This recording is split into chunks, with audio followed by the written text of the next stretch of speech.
Abdullah ibn Salam and Ka'b ibn Akhbar, that these two, for example, were Jewish scholars. And they, when they read the Bible in the Old Testament, in these scriptures, knew that a prophet was coming. They became Muslim because they believed that the Prophet Muhammad was clearly mentioned in the Bible. So here, when we look at the reference here in Isaiah, he says, I will put my spirit upon him, my beloved servant.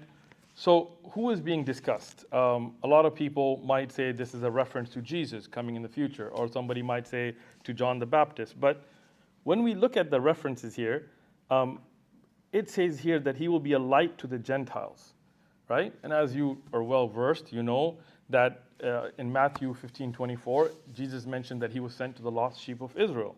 In fact, if you keep going in the same verses, you will find that the reference to the villages of Kedar and the inhabitants of Salah sing, let them shout from the tops of mountains. So where's Kedar? I mean, if we look at it as a reference to Jesus, then Kedar should be somewhere either in Jerusalem or Palestine. But according to, and again, this is the Smith's Bible Dictionary, so I'm not using any Muslim sources here. Kedar is a name that was given to the second son of Ishmael, from whom the Arabs came, from the tribe of Arabs. And they are the ones that gathered in Mecca. So the tribes seems to have been of the conspicuous of all of the Ishmaelite Arabs that came together, and they were all collectively called Kedar. So Kedar is a reference to Arabs in Mecca.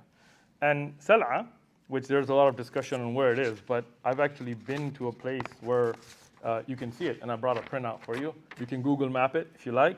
Sal'a is a mountain in Medina.